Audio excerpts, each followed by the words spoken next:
Heroicos samuráis, sugeños lanzadores de hechizos, traicioneros ninja, la devastación de las tierras sombrías. Bienvenido al Imperio Esmeralda. Hoy en Tiempo de Dados, la leyenda de los 5 anillos.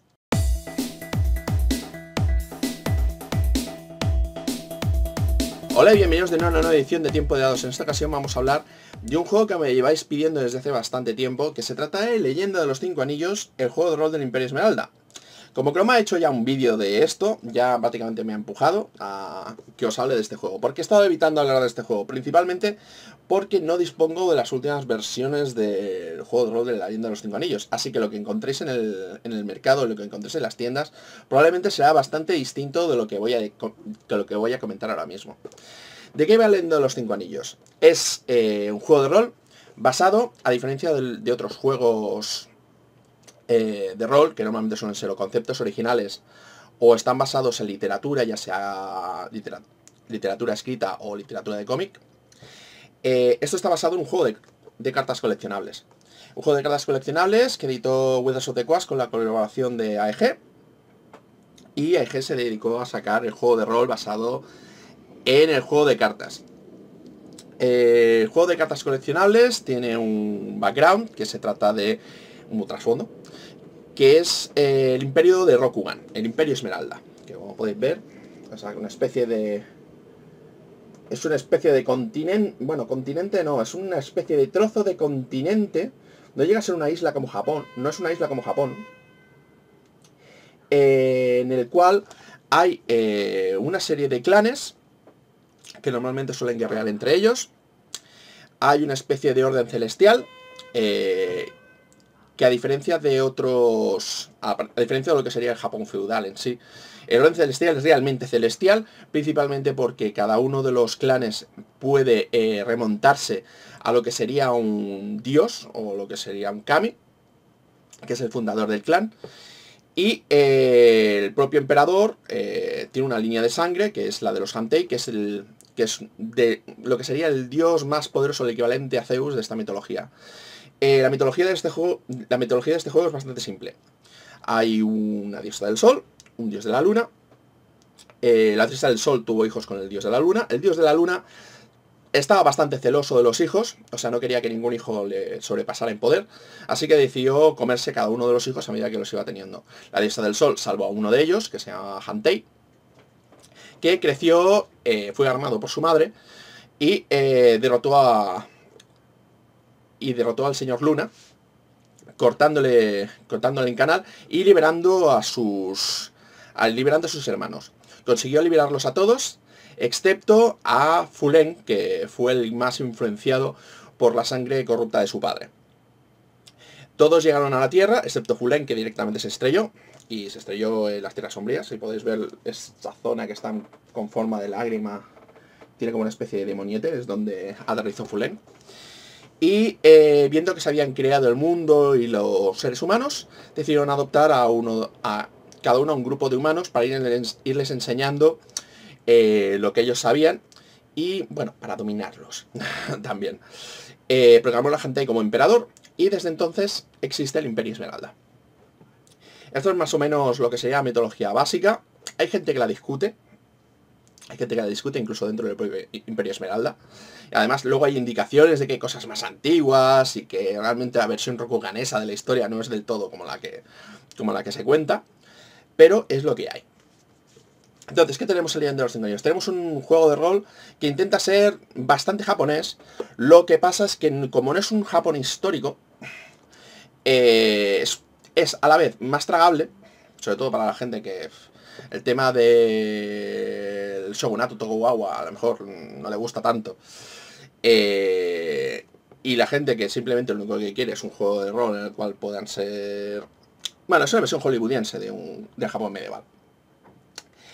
Y bueno, vamos a hablar de los clanes y del juego en sí. Y el sistema de Leyenda de los 5 anillos, ¿cómo funciona? Es un sistema bastante simple. De hecho, veréis que se basa bastante en lo que sería el vampiro. Cosa que es bastante normal, teniendo en cuenta que es un juego de los 90. Y vampiro era más o menos el estándar a seguir. En este juego tiramos dados de 10 caras. Tenemos características que van de 1 a 5 y tenemos habilidades que van de 1 a 5. Y tiramos tantos dados de 10 como la suma de características más habilidad. La diferencia con respecto a vampiro es que una vez que tiramos, lo que hacemos es que nos guardamos los dados, tantos dados como la característica. Y entonces, esos dados que nos hemos guardado, lo que hacemos es que los sumamos y con eso tenemos que superar una dificultad que nos da el máster. Aquí las dificultades van del orden de 10, 15, 20, 25. Y entonces, si superas esa dificultad, has pasado la tirada. La mayor diferencia... Bueno, también una cosa que me gusta bastante de este sistema es que te permite un poquito controlar el tema de las dificultades. Si el jugador quiere, puede subirse las dificultades a sí mismo. ¿Para qué querría alguien subirse la dificultad y aumentar la probabilidad de fracaso?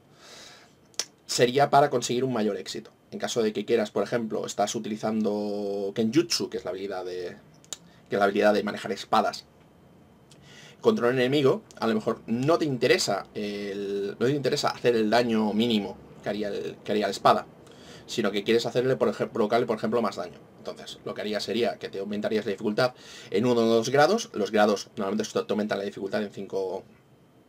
De aumentar la dificultad en 5 cada vez que utilizas un aumento. Y con eso aumentarías la cantidad de dados que luego provocarías a la hora de hacer daño. Eso se aplica prácticamente a todo. Y está bastante bien, porque permite a los jugadores, en caso de que lo vean muy fácil o que vayan muy sobrados, hacer resultados bastante espectaculares. Una de las cosas que hay que tener en cuenta también de los dados de Leyenda de los 5 Anillos es que son dados de 10, pero cuando sacas un 10, tiras otra vez y sumas el resultado con respecto al primero. Lo cual puede hacer que pasen cosas bastante espectaculares, porque además eso también pasa con el daño. Y a eso llegaremos un poquito más adelante. Como podéis ver, el sistema es bastante sencillito. De hecho, estas reglas son muy sencillitas. Incluso las reglas de combate son muy sencillas. Lo que estuve haciendo Chrome, el vídeo que estuve haciendo Chrome hace 2 días, hablaba de que eran revisado. Yo supongo que serán a lo mejor reglas de tercera edición. Aquí la verdad es que es bastante sencillo. Y vamos a hablar del libro en sí. El libro en sí tiene un aspecto que la verdad a mí me gusta bastante. Es bastante... Yo lo veo bastante japonés. O sea, casi todo lo que tiene son ilustraciones de edificios, ilustraciones que yo, no es por nada, pero esto yo aquí lo veo. Quizás porque estoy habituado a cosas como, por ejemplo... Mira, esto también, esto es horriblemente japonés. Horriblemente de aquella manera.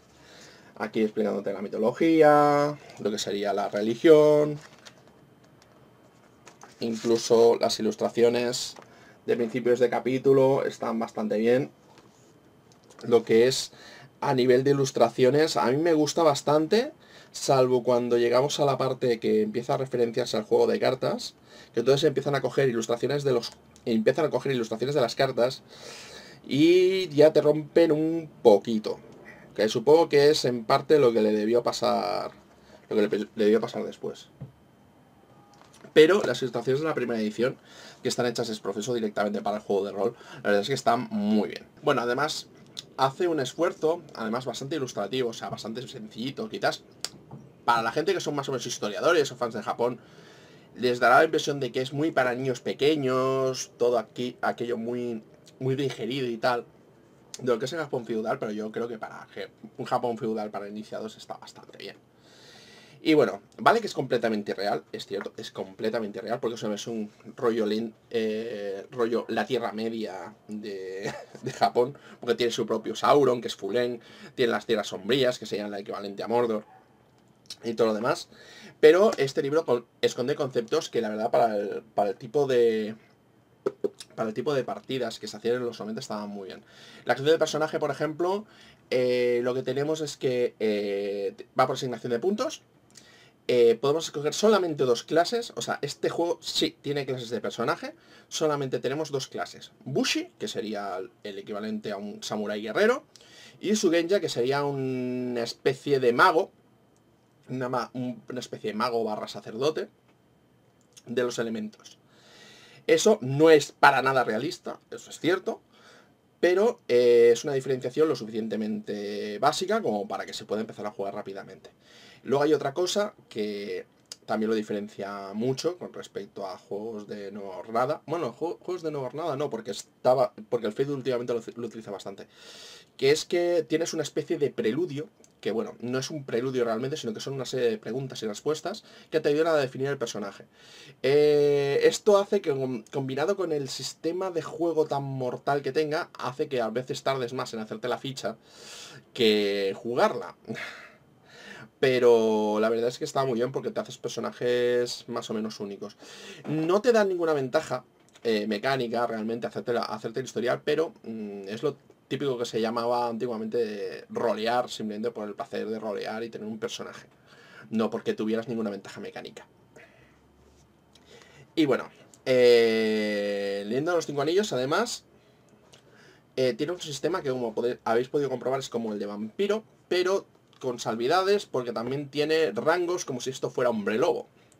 De hecho, tanto los Suninjas como los Bushis tienen una serie de técnicas o una serie de magias que solamente pueden utilizar de acuerdo al rango que tengan. Evidentemente empiezas con rango 1, pero te lo puedes ir subiendo a medida que vas subiendo puntuaciones de gloria y honor. Lo cual recuerda, bueno, más principalmente gloria, lo cual recuerda horrores a Hombre Lobo del Apocalipsis. Bueno, como podéis ver, esto es una especie de mezcla rara para jugar una especie de mundo fantástico japonés. Esto yo no lo veo como nada malo. Lo único que pasa es que lo hace ligeramente más rígido de lo que debería. Y hace que, bueno, eso de que te puedas encontrar con alguien de 3 rangos superiores y tal, le hace como una especie de crear una especie de sistema de pseudo niveles que lo hace todo un poquito irreal, pero es lo que hay en este juego. Y bueno, ya una vez que hemos pasado de todo esto, podemos empezar a hablar de lo que sería el trasfondo. Y lo vamos a hacer a través de los suplementos. Bueno, como ya he explicado antes, Leyenda de los Cinco Anillos, una de las cosas que tiene es que está basado en un juego de cartas coleccionables. El problema de estar basado en un juego de cartas coleccionables es la propia estructura que tiene Leyenda de los Cinco Anillos, el juego de cartas, con respecto a algunos campeonatos. Este juego fue diseñado, entre otras cosas, para que en determinados campeonatos, los resultados de los campeonatos determinaran el futuro del mundo. Eso hace que empiece el juego con una especie de historia bastante mítica, con bastante predestinación de que van a pasar cosas, y a medida que se vayan jugando los campeonatos y esas cosas se vayan cumpliendo, vayan teniendo resultados inesperados, a veces bastante chocantes, y hace que la historia del mundo haya pegado unos bastantes tumbos. De todas maneras, los suplementos de primera edición, por lo menos los que sacaron en primera jornada, están basados mucho en el punto inicial de Leyenda de los Cinco Anillos. Así que lo que voy a comentar ahora seguramente está completa y absolutamente desactualizado porque son suplementos de hace más de 10 años. Así que espero que me perdonéis si cometo alguna inseguridad, no consigo más o menos detallar concretamente cómo estaban las cosas en aquel momento. Hay cosas que seguramente estarán desactualizadas, los personajes estarán muertos. Bastante más que probable, porque han pasado bastantes décadas en el mundo del juego. Pero así más o menos os hacéis una idea de cómo eran las cosas antes y cuál fue el punto de partida. Vale, sin más preámbulo, pasamos a los clanes mayores del Imperio Esmeralda, los que pueden directamente señalar y decir: yo desciendo de este kami. Bueno, no desciende de este kami, sino que ese kami más o menos es el creador del clan, el creador de la filosofía del clan. Y en primer lugar tenemos a los Cangrejo. Los Cangrejos son un clan bastante rudo. De hecho, la mayor parte de los otros clanes de Rokugan los tienen como la gente que tiene peores modales, los guerreros más rudos, sin sentido del humor, sin ningún tipo de delicadeza. Pero los Cangrejos normalmente lo que suelen hacer es que pasan un poco de este tema, porque ellos saben exactamente qué es lo que aguarda el Imperio Esmeralda ahí fuera. Tienen una muralla que se llama la Gran Muralla Kaiju. Sí, bastante parecido a lo de Pacific Rim, de los Kaiju, y de hecho supongo que está puesta a posta, está hecha a posta, que salvaguarda el Imperio Esmeralda de las tierras sombrías de Fulen. Fulen, cuando aterrizó, estaba infectado por la sangre de Onontaru y cargado un gran odio sobre Hantei y sus hermanos. Hizo pactos con demonios, creó hordas de monstruos y intentó unas cuantas generaciones después intentar acabar con el Imperio Esmeralda, hasta que fue derrotado por un grupo de guerreros, cada uno de un clan, y guiados por un hombre sabio llamado Shinsei. Estos le derrotaron, no se sabe muy bien cómo. Sí, podréis decir, los gente que tenéis ediciones posteriores, de que os lo han explicado todo. Pero en este momento, en este punto, no se había explicado muy bien cómo se había derrotado a Fulen. En tema de los pergaminos negros y todo este tipo de cosas. Pero esto ya es prácticamente mitología. Y los cangrejos, ¿qué tienen que ver con esto? Los cangrejos fueron a los que Lo Hantei les otorgó el honor de ser los guardianes de las tierras sombrías. Con lo cual, crearon la Gran Muralla de Kayu y son los que se dedican a hacer de guardianes de la frontera con respecto a los monstruos que puedan venir de las tierras sombrías y las amenazas que puedan venir por parte del legado de Fulen, porque Fulen está muerto o derrotado. Bueno, pues esto es lo que va el clan de cangrejo. Como podéis ver, las portadas son espectaculares, las de los libros de clan, pero los interiores siguen siendo estos quizás no tan japoneses en algunos casos. De hecho, en algunos casos ya te ponen cosas como los monstruos y tal. Y una de las cosas que tiene, además de que tienen arquetipos estos libros de las distintas familias, porque además aquí una de las cosas que te hacen es que te detallan cada una de las familias que dentro del propio clan. Hay normalmente familias que suelen ser de tipos de profesión que ya no son tan cerradas como Bushis y Sugenjas, o directamente te ponen profesiones nuevas, o directamente te revelan secretos de clan. Esto es una de esas cosas que la gente me la ha achacado más leyendo Los Cinco Anillos. El hecho de que es muy parecido a Vampiro en el aspecto en que siempre hay secretos de clan que hacen que te hacen pensar de que son el clan más molón. Y bueno, eso yo no lo veo como nada negativo, principalmente porque es motivacional para los jugadores. Les hace pensar de que, bueno, que en el clan en el que están tienen bastante más juego que los demás y les permite saber cosas que el resto no sabe, aunque bueno, realmente al final acaba sabiéndolo todo el mundo.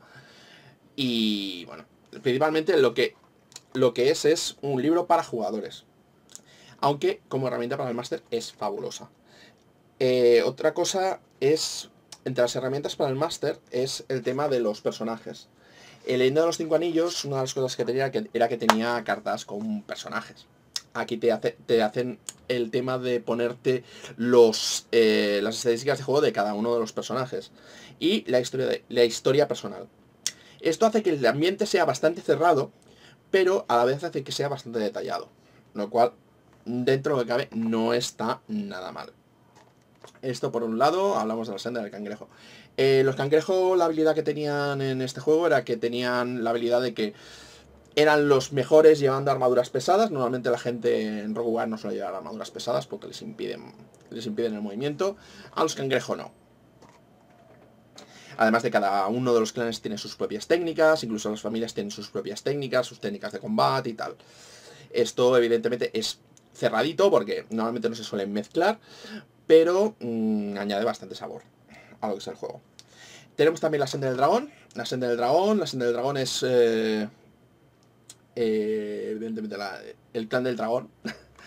Y tiene lo que tiene es que la familia principal, que sería esta, es, en lugar de ser de Bushis y Sugenjas, es de monjes, es de monjes tatuados. Cada uno tiene un tatuaje de un tipo de animal concreto y tiene sus propios poderes.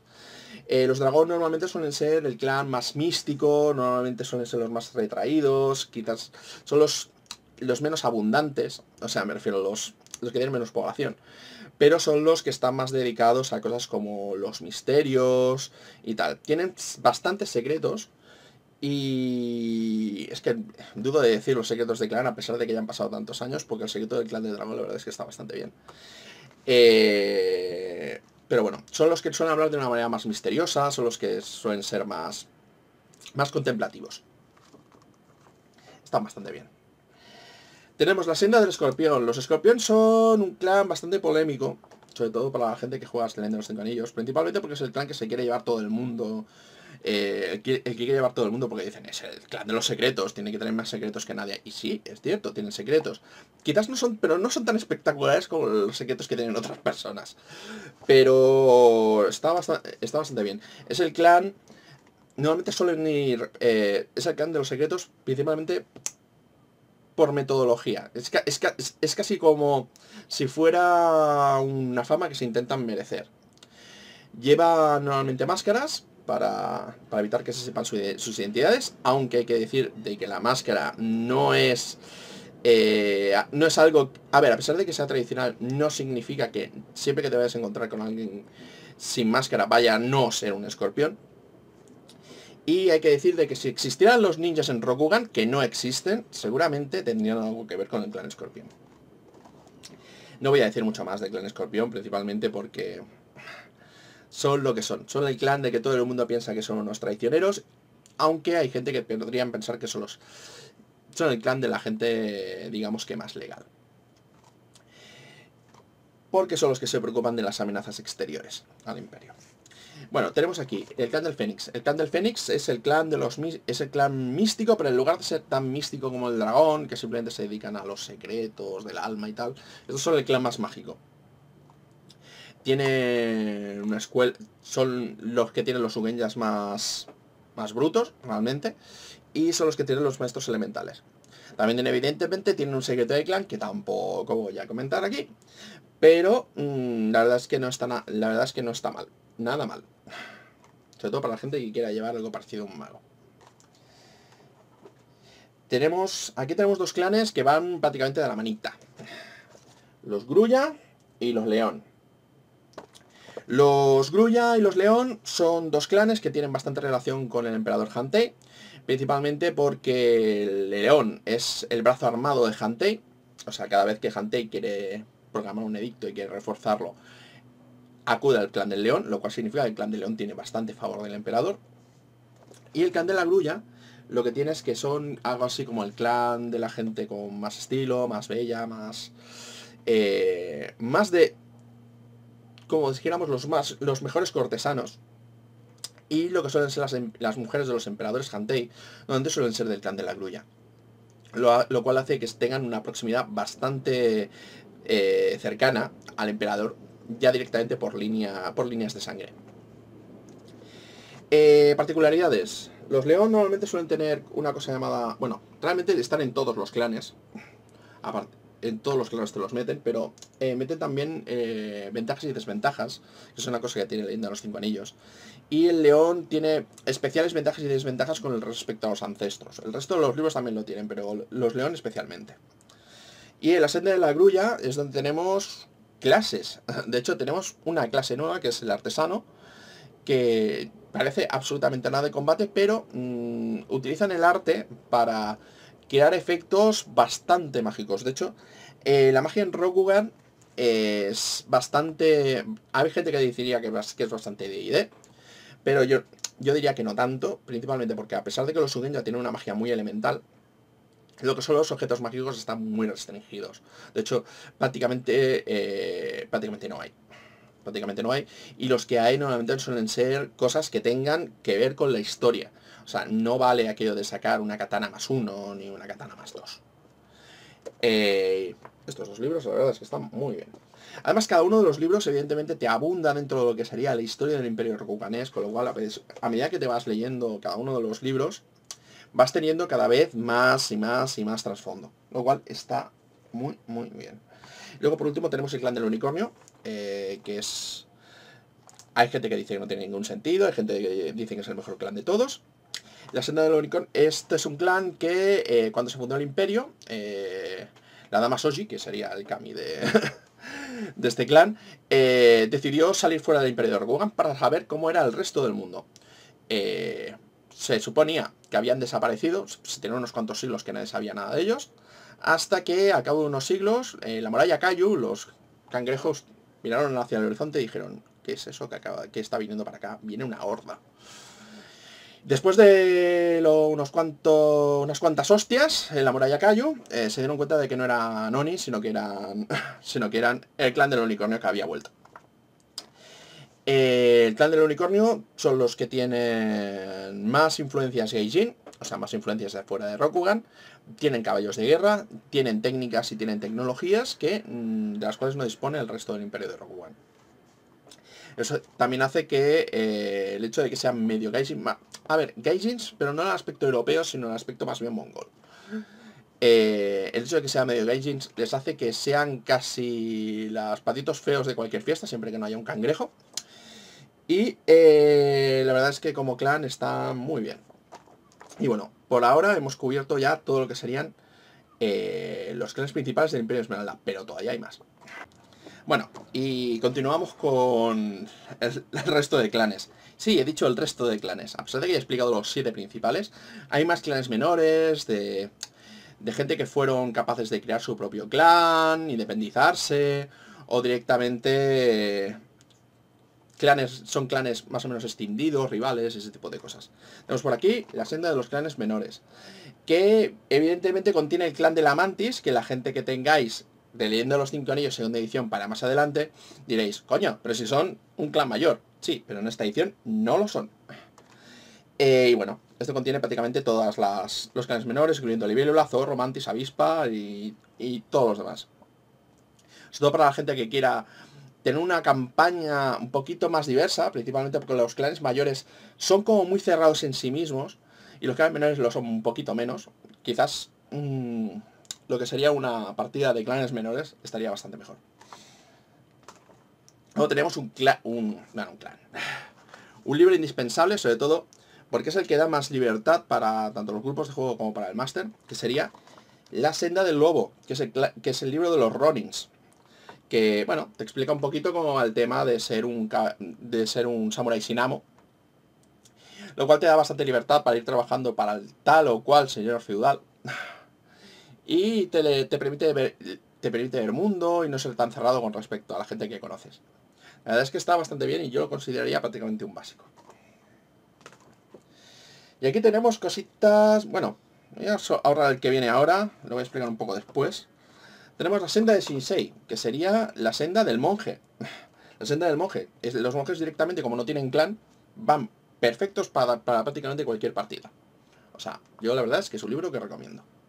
Además de que es un poquito el más buen rollista, está menos centrado, está más centrado en el tema de los humanos y...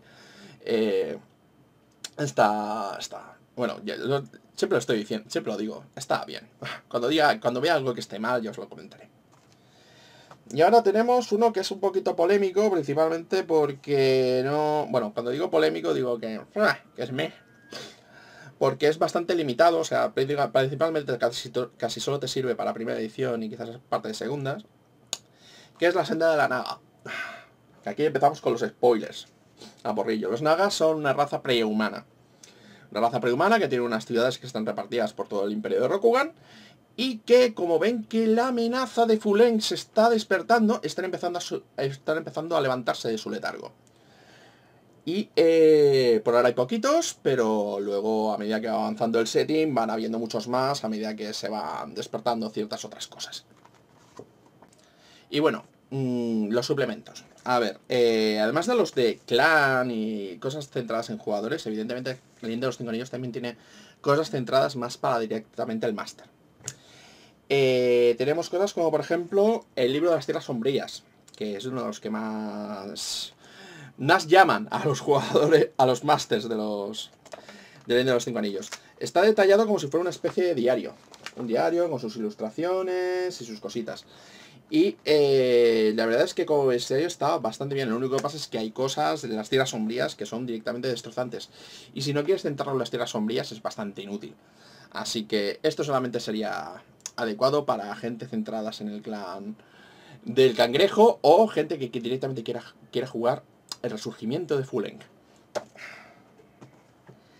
¿Y qué tenemos aquí? Tenemos la guía del director de juego.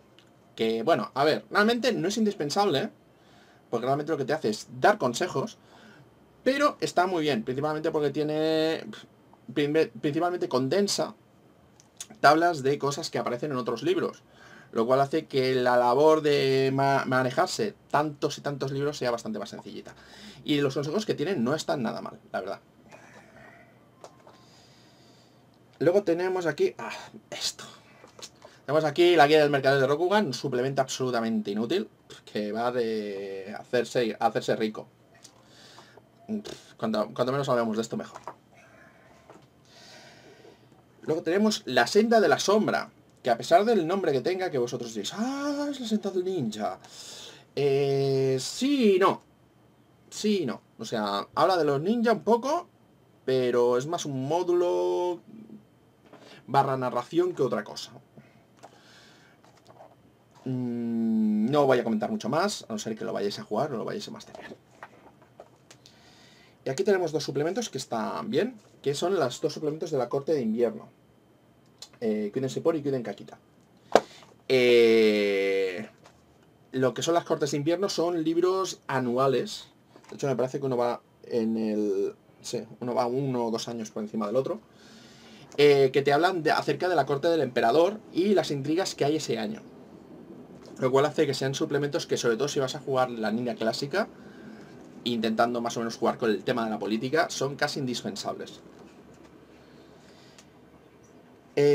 Aquí tenemos un par de suplementos en inglés. Uno es el Walking the Way, que es para un libro de conjuros directamente. O sea, lo que hacen es que te van expandiendo todo el tema de la magia. Y tenemos aquí el Tiempo del Vacío, que es el suplemento para pasar de la leyenda de los 5 anillos primera... Bueno, no es para pasar de primera a segunda, sino es para jugar todo lo que sería el resurgimiento de Fuleng. Fuleng vuelve a Rokugan y vuelve a pegar caña. Y esto es el suplemento de cómo jugar esa época de Rokugan. Esto es un suplemento que, bueno, a ver, vale que parece muy espectacular, pero el tema es que mata bastante del trasfondo. Hay que decir una cosa, la leyenda de los 5 anillos y en cuanto al trasfondo. El trasfondo está muy detallado, pero el problema es que es muy cerrado. Lo cual significa que si quieres hacer cambios, ya te cargas todo lo que serían las siguientes ediciones.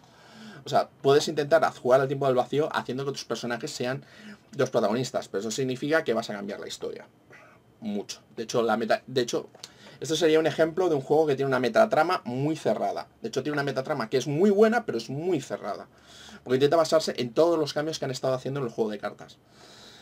Y eso hace que al principio digas, ostras, cómo mola, pero a medida que van sucediéndose las campañas, se van sucediendo los campeonatos, vas diciendo, ostras, no puede ser que el mundo de Rokugan tenga una crisis cada 10 años. Pero tenga una crisis de esas que dice, se va a acabar el mundo. Esa es una de esas cosas que son las que menos me gustan del juego, quizá. Y siguiendo con los suplementos, voy a hablar de algo que no es un suplemento, aunque aquí lo hicieron suplemento, que es el Leyenda de los 5 Anillos segunda edición. Sí, ya dije que solamente tenía la primera, pero es que esto yo no lo calificaría como una edición nueva. Esto directamente lo que hicieron fue rollo como lo que hizo yo con el MERP, que sacaron un suplemento para pasarlo de primera a segunda edición. Pues esto es lo mismo. Esto la verdad es que ni hubiera valido más que me hubieran sacado una edición nueva, la verdad. Factoría, aquí os marcasteis un gol impresionante. Bueno, y vamos a hablar de el resto de los suplementos de primera edición. Vamos a pasar de eso que acabamos de ver. Y bueno, esto es una caja que veréis que es de las cosas más destrozadas que voy a enseñar aquí en estos tiempos de dados, pero es más que nada porque lo he utilizado mucho, que es la Ciudad de las Mentiras, Ryoko Wari. De hecho es una caja, de hecho en la versión original era una caja como esta. Bueno, no como esta. Como una caja como las que sacaba EG, pero que aquí decidieron sacarlo en unas cajas de cartón bastante malo, que la verdad es que se desmonta mucho. ¿Qué contenía esto? Pues contenía cositas, o sea, contenía, además de que contenía un mapa, contenía un mapa del Imperio Esmeralda, para que puedas...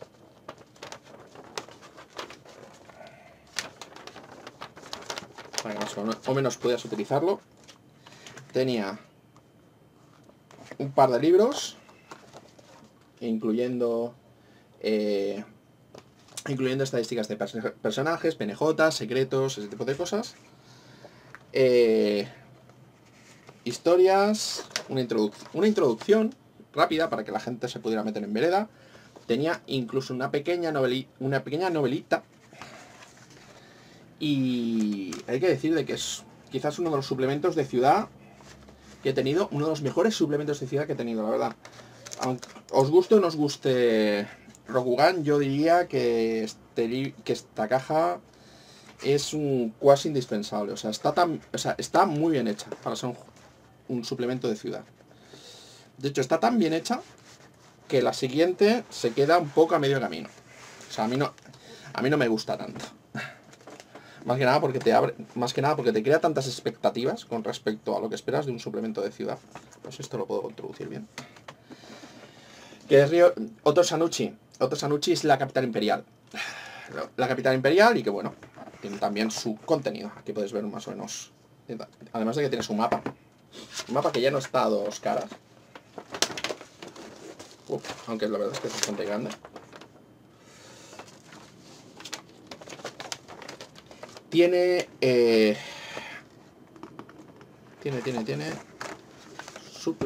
mira, tiene otro mapa. Perdón. Tiene otro mapa aquí, que es un mapa ya detallado de cada una de las casas. Esto es una de esas cosas que sí que tenía este libro. Que es que tenía entradas para casi cada casa. A mi juicio, muy excesivo, ¿eh? Muy excesivo. Tenemos aquí golpe del escorpión. Espera, vamos a ver los libros. Tenemos aquí un libro de máster. Esto es una de esas cosas que tienen de malas esta caja. Los libros no caben dentro de la caja, de hecho se quedan ligeramente doblados. Tenemos por aquí dos suplementos que son libros de localizaciones y una guía acerca de la ciudad. Y tenemos el tercer libro, que es el que es un poquito el plato fuerte, que es el aguijón del escorpión. Sí, que aquí pone golpes escorpión. Sí, un golpe de estado. Sí, y es cierto. O sea, en lo que sería el libro, en la primera edición, los escorpión hacen un poquito de protectores de Rokugan, saben que va a pasar algo malo y deciden tomar cartas en el asunto y deponer al emperador y ponerse ellos. Lo cual luego crea un maremoto de metatrama en la cual los escorpiones ya no están en el imperio de Rokugan, sino que están exiliados. Los que quedan son Ronins y además pasan más cosas con cosas como los león y cosas así. Es una de las cosas que tiene leyendo los 5 anillos. Cada 2×3 hay un maremoto que cambia un poquito el sistema. Eso no es malo, pero crea una cierta predestinación que quizás no sea del agrado de todo el mundo. Bueno, y lo que tiene, una de las cosas que más me gusta leyendo los 5 anillos, es que tenía aventuras, y tenía muchas aventuras. De hecho, tenía muchas aventuras que además tenían una clasificación que John Wick a lo mejor nos puede responder porque son. Por ejemplo, tenías suplementos como este, que decías, dos aventuras de intriga y honor, el velo del honor. Y dices, vale, bien. ¿Por qué demonios tiene una clasificación como, por ejemplo, I1 serie de intriga? Esto se parece mucho a las clasificaciones que tenía TSR de los módulos de Dungeons. ¡Qué cosas! Y bueno, tenían también otras clasificaciones, cosas como, por ejemplo, la 8 de los 1000 gritos tiene una clasificación N2, porque es para jugar con la ciudad de las mentiras. Es un suplemento, es un módulo que directamente necesitabas tener en la caja. Este módulo, por cierto, es bastante bueno. El legado de la forja, serie Bushido, B2. Honor crepuscular, serie de las tierras sombrías, S2. La tumba de Yuchiban, que por cierto, a pesar de que ponga S1, serie de las tierras sombrías 1, es casi para jugarlo después de la noche de los 1000 gritos. Y la verdad, hay que decir una cosa.